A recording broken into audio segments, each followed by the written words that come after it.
Today's talk is Wisdom Flows. Wherever I go, wisdom flows. Doesn't that sound wonderful? Wherever I go, wisdom flows. Say that with me. Wherever I go, wisdom flows. With more enthusiasm. Wherever I go, wisdom flows. And maybe now with a little flowy. Wherever I go, wisdom flows. Ah, that feels so good. It has such a beautiful energy to it, doesn't it? Oh my goodness, what a wonderful affirmation. And we want to believe it.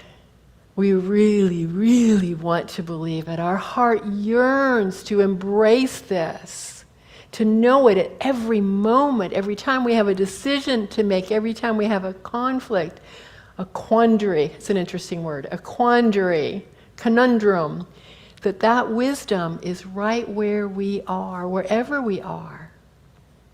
You know, we hear about the 12 powers. We teach them often throughout the year. 12 powers as identified by Charles Fillmore, co-founder of the Unity Movement. He identified 12 expressions, 12 attributes, 12 faculties, if you wish, of the one presence and the one power, of the Christ and of the Christ consciousness that's within each one of us. Back in the day when I was being tested to be a licensed Unity teacher, we used that first letter mnemonic to remember the 12 powers. And it was lip, Jews, flows. Lip, life, imagination, power, Jews, Juze. Okay, and so that was judgment, understanding, zeal, elimination, flows, faith, love, order, will, and strength. Where's wisdom? Oh, thank you. Where's wisdom? There's only one W. Back in the day, it was called judgment. It was called judgment. It was called right judgment. That's how Charles Fillmore saw wisdom, as right judgment. Judgment didn't have the negative connotation that it does today. You know, to be judgmental, to make a judgment about someone in today's world feels very negative, where the word judgment really means to discern, to assess. And that's how it came to be wisdom. Wisdom being a blend of the intellect and the heart. So not driven by the intellect or the heart alone, but this beautiful blend of the two coming together to support spiritual wisdom or right judgment. So how might we envision that we carry these 12 powers with us? Are we hauling them behind us in a wagon? Carolyn has a slide for us here. I didn't give you my cue. There we go. Are we lugging it behind us? Are we pulling those 12 powers? Are we dragging them? Or even worse, do we have them on our back, lugging them with us? No. We're going to release these illustrations. We're going to let those go. And we're going to recreate this morning a new illustration to hold in our minds on how we carry these powers. And so imagine your body. That's pretty easy because everyone brought theirs with them today. Or if you're online, everyone has their body with them. So just to hold the vision of your body, or if you'd rather hold a stick figure, you're welcome to do that. Maybe you have a negative self-image. We'll work on that later. But imagine your body, okay? And imagine that within you, of course, you have all the 12 powers everywhere present. Charles Fillmore identified certain parts of the body where he saw them more concentrated. So imagine right here, the solar plexus, right in the pit of your stomach, is your divine wisdom. And we can imagine that as being the center when we think about times where we make a decision and it doesn't feel good. Or we hear a conversation and it kind of aches. It doesn't feel good. So we see this perhaps as our center of intuition, perhaps of divine guidance. And now imagine in this space the beautiful color yellow. yellow, bright, clear, like a stained glass window without any flaws in it whatsoever. This beautiful yellow color. You might think of it as representing the sun that nourishes our planet, just as wisdom nourishes every decision that we make. Or you may see that beautiful yellow from the sun is the light, the divine guidance that we get from that wisdom. And so we're creating a new vision, rather than hauling it on our back, of where we're carrying that wisdom. That wisdom being the ability to discern, to assess, to evaluate, and then to take action, appropriate action based on divine wisdom. Just as Lori shared in her talk the other week, you have to put feet to your prayers. The full circle of wisdom means not only discerning what's the right thing to do, but doing it. It's a full circle of wisdom.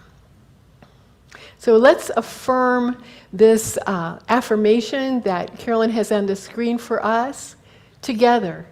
I am guided by divine wisdom in every thought, word, and action. Wherever I go, wisdom flows. Ah, that's delicious. Absolutely. I'm supposed to be putting my hand on my Bible right here. Apparently I didn't bring that in with me this morning.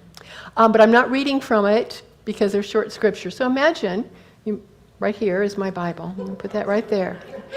And we're first going to look at Proverbs. Proverbs comes to us from the Hebrew Bible. Okay, the Hebrew scriptures, what is commonly known as the Old Testament. And Proverbs was written by Solomon. Solomon metaphysically represents the essence of wisdom. And Proverbs was written as an anthology, a collection of sayings and instructions to convey wisdom. That was the purpose of Proverbs. So when we look at the 14th chapter, the 33rd verse, we know that wisdom rests in an understanding heart. That wisdom rests in an understanding heart. Again, we see that beautiful blend of the intellect and the heart coming together to support our decisions. Now, in the day, this was not how wisdom was seen in the ancient Near East. The ancient Near East, wisdom was not seen as theoretical knowledge. It was seen as practical expertise. Practical expertise. The jeweler who knew exactly how to tap on the stone and break the gem to create a thing of beauty was considered wise. The king whose dominion his people experienced peace and prosperity, the king was seen as wise. And the head of the household whose family was experiencing prosperity and good health and long life was seen as wise. For wisdom belonged to the gods, that's with the plural. Wisdom belonged to the gods by nature, by reason of their divinity. Because they were divine, they had wisdom. And if a human expressed wisdom, it was because that had been bestowed upon them by the gods, by reason or nature of their divinity. I can buy that. We are all in this room and everywhere on this planet, both human and divine. That's absolutely a theology, a worldview that I can embrace. Every person on this planet is wise by nature, by reason of their divinity. Absolutely. Absolutely. There are two ways that we can express this wisdom.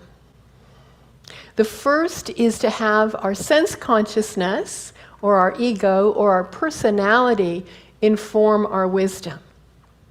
When we do that, the result we have is erroneous. It's error thought. Quite often it's very harmful to us or others. I'm not good enough. I'm not lovable. No one likes me. I'll never find love in my life. I'm not a good person. I'm not good enough. I'm not enough.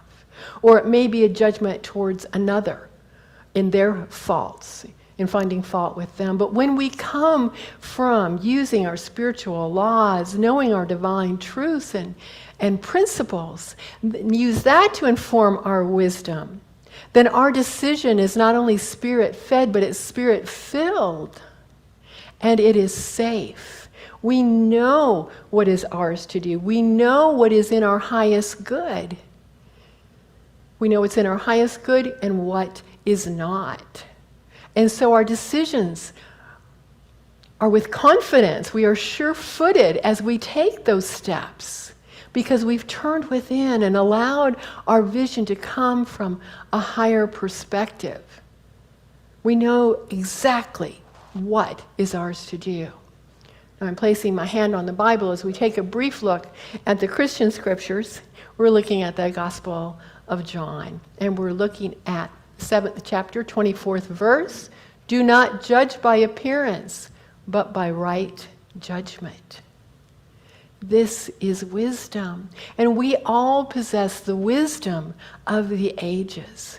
Every one of us. We always have and we always will. It's our personal decision, our choice, whether we're going to turn within and remember that when we are making decisions, when we are making choices. Because wherever we go, wisdom flows. When we are relying on those divine truths, those principles, those laws that we know. And they support us in every way. In unity, we know what is ours to do. We know that we are each here to be an expression of love in the world, to be an expression of light in the world, that we are here to grow as individuals and as a community, to struggle through concepts and opinions and bumping into each other, to struggle and grow through that and come out on the other side wiser, more kind. We know that that is ours to do. Ours is not to change anyone's mind. Ours is not to make anyone believe, as if that was possible, what we believe or what I think or what anyone else thinks. We are here to be a center of supporting each other's spiritual paths in a loving, kind, compassionate way. We know that that is what is ours to do. And we are all a work in progress. Absolutely. What was that David Roth song, Practice Makes Progress? Yes. We're not looking for perfection. We're looking to perfectly express who we are.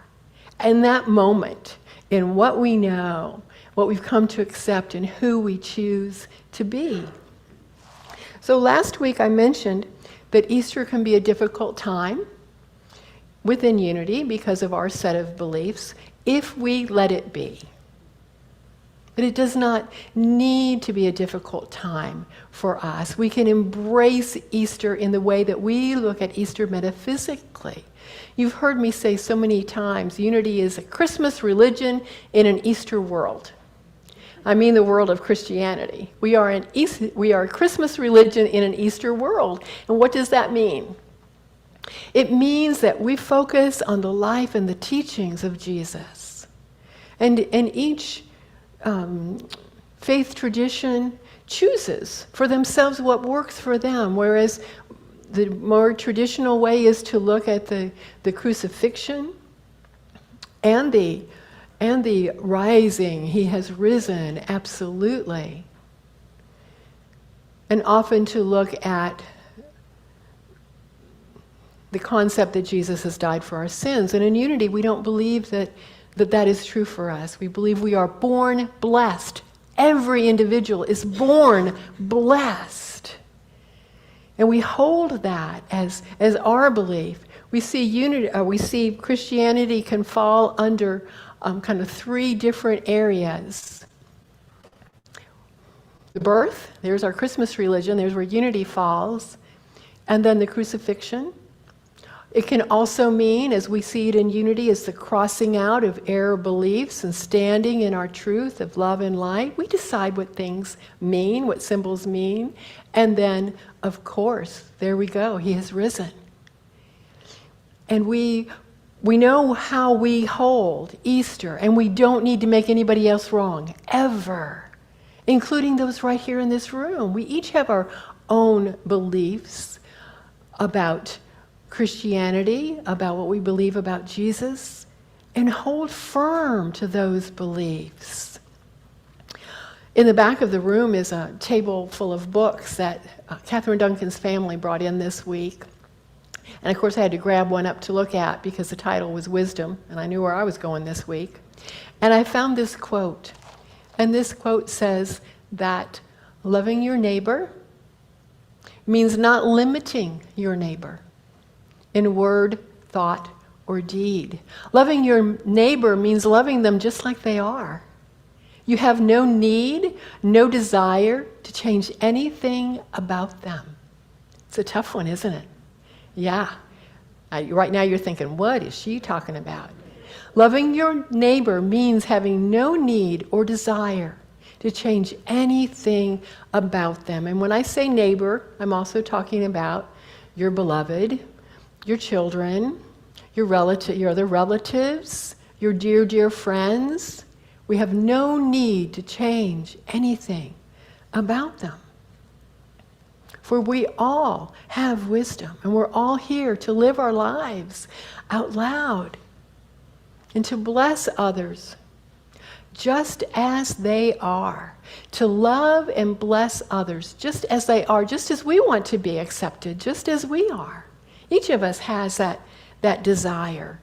For we are each on our own unique, individualized spiritual path, as is everyone else. And there have been many times in my life when I had no idea what was in my highest good. So how dare me think I know what is anybody else's highest good?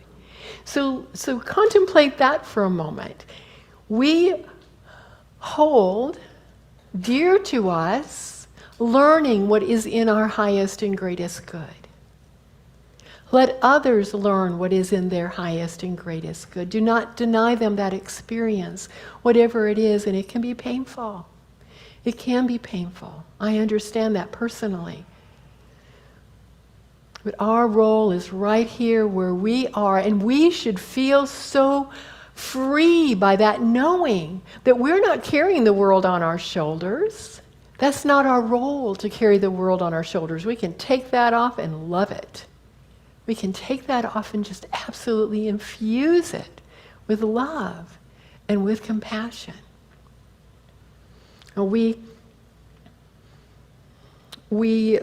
enjoy, we practice sending prayers heart to heart. We do that. We send love, we send prayers heart to heart. And I've actually described this practice with a few people this week. Sometimes that's difficult. Sometimes if that person is upset with us, or if we are hurting, we feel vulnerable, maybe not completely safe, envisioning sending love from our heart to their heart might not feel authentic. We might not think that we're really doing anything there because of what we're holding, and if it's not love, it's fear. If we're not in a fully loving place, that process, that practice can be really, really difficult.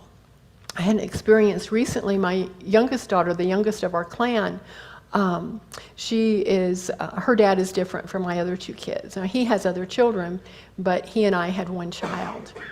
And he would not disagree if I said he's always been a little thorny. This is an ex-husband. And he's been living with my daughter for a couple of years. And his health has declined. And she called me one day and she said, "You got to pray for me, Mom. Pray for me and please pray for Dad." And I'm like, "Gotcha." And I was sending love from my heart to hers. And then I started sending love to her dad.